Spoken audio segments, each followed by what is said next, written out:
आज एक ऐसे दार्शनिक के बारे में बतलाने जा रही हूँ जो मूल रूप से एथेंस का निवासी तो नहीं था, लेकिन जिसने एथेंस की भूमि पर सबसे पहले दार्शनिक विचारों का ऐसा बीज बोया कि जिससे सुकरात, प्लेटो और अरस्तु को अपने दर्शन में काफ़ी मदद मिली। ये दार्शनिक है एनेक्सिगोरस। एनेक्सिगोरस का जन्म ईसा से 500 वर्ष पूर्व आयोनिया के क्लेजोमेना नामक एक शहर में बेहद समृद्ध परिवार में हुआ था, लेकिन 20 वर्ष की उम्र में ही इसने ज्ञान की खोज का अपना लक्ष्य बनाया और अपनी सारी पैतृक संपत्ति का त्याग कर दिया और 40 वर्ष की अवस्था में लगभग ये एथेंस आया और बहुत जल्दी एथेंस का होके रह गया। एथेंस का एक राजनीतिक था पेरिक्लीज, जो अपने देश को, अपने शहर को विद्वानों से भर देना चाहता था। उसने एनेक्सिगोरस का स्वागत किया और इन दोनों की दोस्ती काफ़ी प्रसिद्ध हो गई। आगे जब राजनीतिक कारणों से पेरिक्लीज का विरोध हुआ तो एनेक्सिगोरस को भी इसके परिणाम भुगतने पड़े और उसे धर्म निंदा का आरोप लगाकर जेल भेज दिया गया।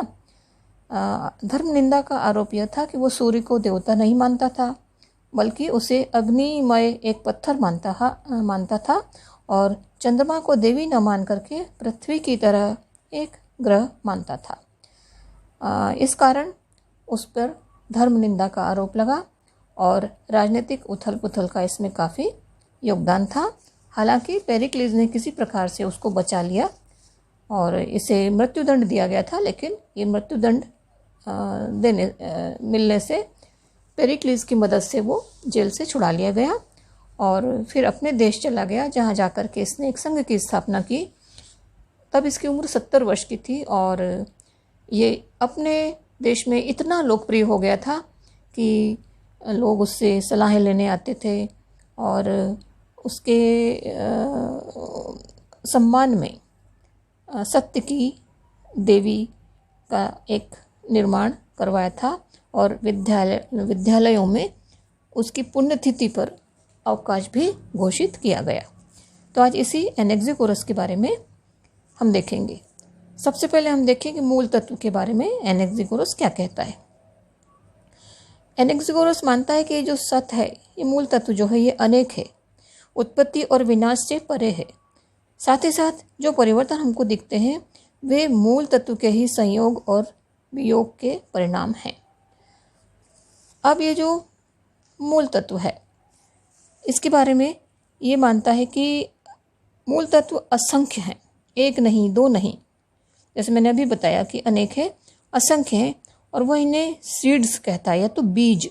उसका कहना है कि जिस तरह से अग्नि, जल आदि के मूल तत्व होते हैं, उसी प्रकार बाल, मांस आदि के भी होने चाहिए, क्योंकि बाल उस चीज़ से उत्पन्न नहीं हो सकता जो बाल नहीं है। इसी प्रकार मांस उससे उत्पन्न नहीं हो सकता जो कि मांस नहीं है। अब ये देखिए कि एनेक्सिगोरस के मूल तत्व बीज हैं, जो कि संख्या में असंख्य हैं। इनकी सबसे बड़ी विशेषता यह है कि इनमें किसी प्रकार का कोई गुणात्मक अंतर नहीं होता।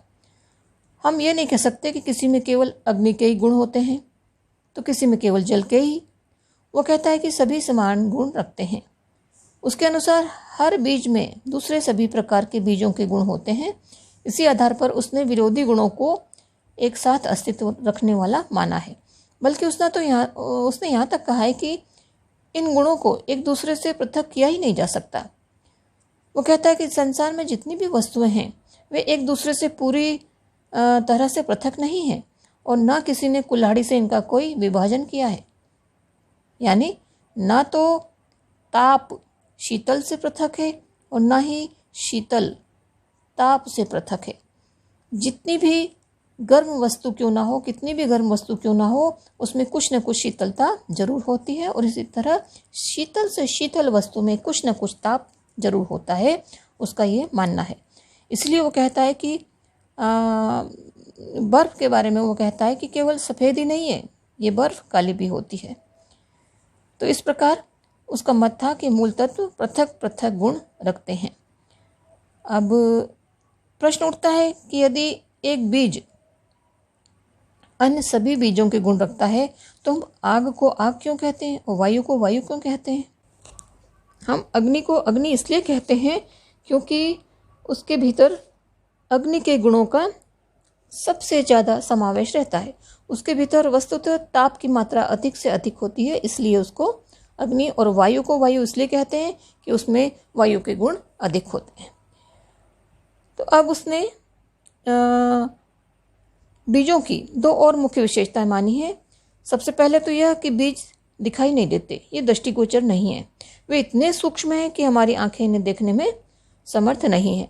यहाँ डेमोक्रिटस की याद आती है कि डेमोक्रिटस ने भी माना था कि जो एटम्स हैं, जो अणु हैं, जो परमाणु हैं, उनकी यही विशेषता बताई थी। बीजों की दूसरी विशेषता एनेक्सोगोरस बताता है कि ये विभाज्य हैं, इनका विभाजन होता रहता है। उसका मत है कि अनंत तक विभाजनशील होते हैं। डेमोक्रिटस को याद करिए कि डेमोक्रिटस मानता था कि परमाणु की मुख्य विशेषता है कि वो अविभाज्य होता है। हालांकि आगे चल करके उसका ये मत साइंस में हम देखते हैं कि बदल गया। अब हम बात करेंगे बीजों के अलावा एनेक्सोगोरस ने अपने दर्शन में एक और महत्वपूर्ण चीज़ को माना है, वह है नाउस। ये नाउस है बुद्धि तत्व। नाउस शब्द से उसके दर्शन में मानो उसकी अपनी मौलिकता का आरंभ होता है। ये नाउस उसके दर्शन में बहुत ही महत्वपूर्ण स्थान रखता है। जैसे मैंने बताया कि एनेक्सोगोरस के दर्शन में इस शब्द का प्रयोग जब आरंभ होता है तो समझिए कि उसके दर्शन की मौलिकता हमें समझ में आती है। वास्तव में ग्रीक दर्शन में यह एक नवीन प्रत्यय का प्रवेश हुआ। केवल इसी प्रत्यय के प्रयोग के लिए अरस्तु खुश होकर, बहुत ही आनंदित होकर एनेक्सोगोरस को अंधों में अकेला देखने वाला घोषित करता है। तो अब देखिए कि एनेक्सोगोरस असंख्य बीजों से इस जगत की विभिन्न वस्तुओं का निर्माण संभव बताता है, लेकिन क्या यह निर्माण अपने आप होता है या कोई शक्ति इसके पीछे काम करती है? एनेक्सोगोरस इस बात को अस्वीकार करता है कि यह निर्माण अपने आप हो जाता है। परमाणुवाद को याद करेंगे तो परमाणुवाद कहता है कि परमाणुओं का जो मिश्रण होता है वो अपने आप होता है और अपने आप वस्तुएं बन जाती हैं। एनेक्सोगोरस इस बात को नहीं मानता। वो मानता है कि इसके पीछे किसी शक्ति की आवश्यकता हमें माननी पड़ेगी। अब देखिए कि उसने कहा कि ये गतिदाता शक्ति जो है वही नाउस है। इस प्रकार ये नाउस निमित्त कारण बन गया और दर्शन के विद्यार्थी को पता है कि निमित्त कारण जैसे कुम्हार मटके का निमित्त कारण है, जैसे ईश्वर विश्व का निमित्त कारण माना गया है, तो एनेक्सोगोरस के दर्शन में नाउस को इस जगत का निमित्त कारण उसने माना है। संसार में जो व्यवस्था है, जो क्रमबद्धता है और कार्यकरण के नियम को जो हम हर जगह व्यापक रूप से देखते हैं, शायद इसे ही देख करके एनेक्सोगोरस ने ये कल्पना की होगी। ग्रीक दर्शन में यहीं से हम प्रयोजनवाद को देख पाते हैं। इस नाउस को एनेक्सोगोरस न केवल गतिदाता बल्कि हमारे ज्ञान का भी स्रोत कहता है। सजीव वस्तुओं में भी उसने माना है कि इस नाउस का ही अंश है। तो वो मानता है कि मनुष्य और पशु दोनों में ही नाउस मौजूद है, लेकिन मनुष्य के पास हाथ हैं। देखिए, इन हाथों के कारण मनुष्य का महत्व बढ़ जाता है, नाउस का महत्व बढ़ जाता है मनुष्य में, और इस प्रकार बौद्धिक अंतर जो है वो शारीरिक अंतर के कारण होते हैं, ऐसा एनेक्सोगोरस के मत में हमको दिखाई देता है। इस नाउस को उसने परम विज्ञान माना है, मतलब एब्सोल्यूट आइडिया। तो देखिए कि प्लेटो के दर्शन की शुरुआत जो हुई है, कहीं ना कहीं वो एनेक्सोगोरस से प्रभावित था। सुकरात में भी हम एनेक्सोगोरस को कहीं ना कहीं पाते हैं, अरस्तु में भी और परमाणुवाद में भी, जैसे एनेक्सोगोरस के दर्शन से कुछ न कुछ लिया हुआ हमें पता चलता है।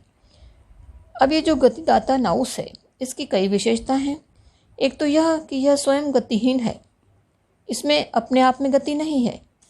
अगर अनेक्सागोरस कहता है कि यदि हम इसे भी गतियुक्त माने तो फिर इसका भी कोई गतिदाता मानना पड़ेगा, फिर उसका भी कोई गतिदाता मानना पड़ेगा, और इस तरह से अनावस्था दोष आ जाएगा। इस दोष से बचने के लिए हमें मानना पड़ेगा कि ये नाउस गतिहीन है, हालांकि ये सारे वस्तुओं को गति प्रदान करता है।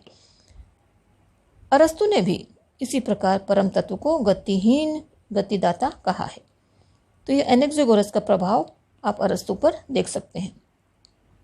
इसके अलावा एनेक्सागोरस इसे मानता है स्वयंभू, यानी कि ये खुद उत्पन्न हुआ है, इसका कोई माता पिता या कोई उत्पत्ति का कोई कारण नहीं है। फिर ये स्वस्थ है, स्वस्थ मतलब खुद ही स्थापित है, इसका स्थापना करने वाला कोई अन्य नहीं है। ये स्वतंत्र है, यानी अपने ही तंत्र से बद्ध है, स्वप्रतिष्ठित है, इसे किसी और से प्रतिष्ठा की या स्थापना की दरकार नहीं है। ये निराकार है, असीम है, परम शुद्ध और स्वयं साध्य है। ये सर्वश्रेष्ठ शक्ति है और संसार की सूक्ष्मतम से लेकर के विशालतम सारी वस्तुओं पर इसकी सत्ता मौजूद है। लेकिन इस नाउस के स्वरूप को लेकर एक महत्वपूर्ण प्रश्न अभी भी अनुत्तरित है कि ये नाउस जो है ये चेतन है या फिर ये अचेतन है। ये एक विवादास्पद प्रश्न रहा है, इसलिए क्योंकि खुद एनेक्सागोरस ने नाउस के स्वरूप के बारे में अपनी तरफ से कुछ नहीं कहा है। वो कुछ नहीं कह पाया, कहना नहीं चाहा उसने, या वो उसने कहने की आवश्यकता नहीं समझी कि उसका नाउस चेतन तत्व है या अचेतन है। पार्मेनाइडिस ने सत्य की कल्पना की थी, बीइंग की कल्पना की थी, और इस बीइंग के समान नाउस के विषय में भी ऐसे अनेक कथन मिलते हैं जो उसे कभी तो भौतिक सिद्ध करते हैं और कभी चेतन, तो कभी आध्यात्मिक, या तो कभी अचेतन सिद्ध करते हैं। एनेक्सागोरस कहता है कि नाउस भूत, भविष्य और वर्तमान का ज्ञाता है, जगत में व्यवस्था करने वाला है, सभी वस्तुओं का कारण है और पूर्ण रूप से निरपेक्ष है। जब वो ये कहता है कि वो अमिश्रित है, यानी कि अन्य बीजों से पृथक है, तब ऐसा लगता है कि वो उसे चेतन मान रहा है। लेकिन जब वह इसे कम और ज़्यादा और स्थान घेरने वाला कहता है तो वो भौतिक ही हमको महसूस होता है। कुछ विद्वान मानते हैं इस आधार पर कि ये भौतिक है, तो अरस्तु, जेनर, अर्डमान आदि जैसे विद्वानों ने इसे आध्यात्मिक भी कहा है। गोम्पर्स नाम की एक विद्वान हुए हैं, उन्होंने इसे ना तो पूरी तरह से भौतिक माना है और ना ही पूरी तरह से आध्यात्मिक। स्टेस एक दार्शनिक हुए हैं, उसका कथन यहाँ हम उल्लेखनीय समझते हैं कि वो मानते हैं कि एनेक्सागोरस का नाउस जो है वास्तव में चेतन ही है। जहाँ तक नाउस के संबंध में उन वाक्यों का प्रश्न है जो नाउस को भौतिक सिद्ध करते हैं, तो स्टेस मानता है कि ये एनेक्सागोरस की कमजोरी है, लेकिन वे ये भी कहते हैं कि ये बहुत बड़ा दोष नहीं है। प्रायः दर्शन में सूक्ष्म तत्वों के स्वरूप को स्पष्ट करने के लिए ऐसे शब्दों का प्रयोग किया जाता है। फिर एनेक्सागोरस के समय की प्राचीनता को देखें तो उसे देखते हुए ये दोष और भी कम हो जाता है। अब बात करूंगी एनेक्सागोरस के दर्शन में सृष्टि के निर्माण की। वो दो तत्वों को मान्यता देता है। हमने देखा कि एक तो असंख्य बीज है और दूसरा है नाउस। ये बीज है उपादान कारण। दर्शन का विद्यार्थी जानता है कि उपादान कारण क्या है। जैसे मटके के संदर्भ में उपादान हो गया मिट्टी, मिट्टी के बिना मटका नहीं बन सकता। उसी तरह से एनेक्सागोरस मानता है कि ये सीड्स हैं जो कि उपादान कारण हैं, और दूसरी तरफ है नाउस जो कि गति प्रदान करता है। इस कारण से इसे निमित्त कारण माना है। देखिए, कुम्हार मटके का निमित्त कारण है और मटके का उपादान कारण है मिट्टी। तो इसी तरह से हम देखें कि एनेक्सागोरस के दर्शन में ये बीज उपादान कारण है और नाउस है गतिदाता होने के कारण। जैसे कुम्हार चाक को गति देता है, उसी तरह से नाउस निमित्त कारण हो जाता है। तो ये सवाल है कि यहाँ दोनों मिलकर के किस प्रकार जगत का निर्माण करते हैं। एनेक्सिगोरस कहता है कि पहले तो सारे के सारे बीज एक साथ अस्त व्यस्त दशा में सारे आकाश को घेरे हुए व्याप्त किए हुए रहते हैं। वो मानता है कि शून्यता कहीं नहीं थी। नाउस इनके बीच में एक आवर्त एक वर्टेक्स उत्पन्न करता है, जिससे सारे बीजों में उसी प्रकार हलचल उत्पन्न होती है जैसे हम पानी के बीच में एक पत्थर डालें तो लहरें उत्पन्न होने लगती हैं। इस प्रकार जब मध्य में एक बार गति उत्पन्न हो जाती है तो अपने आप बीजों में गति उत्पन्न हो जाती है। इस गति के कारण विरोधी गुण वाले बीज एक दूसरे से अलग अलग होने लगते हैं। इस प्रकार विरल से सघन, तम से शीतल, अंधकार से प्रकाश और शुष्क से नम अलग अलग होने लगते हैं, लेकिन वे पूरी तरह से एक दूसरे से पृथक नहीं होते। वास्तव में वे पूरी तरह से एक दूसरे से पृथक हो भी नहीं सकते। ये मैं पहले ही बता चुकी हूँ कि कुल्हाड़ी से भी कोई उनका विच्छेद नहीं कर सकता, ऐसा एनेक्सिगोरस मानता है। इन विरोधों के पृथक्करण का परिणाम यह होता है कि विरल, तप्त, प्रकाश और शुष्क के एक साथ मिलने से ईथर, जिसे एनेक्सिगोरस वायु का ऊपरी भाग कहता है, इस ईथर का निर्माण हुआ।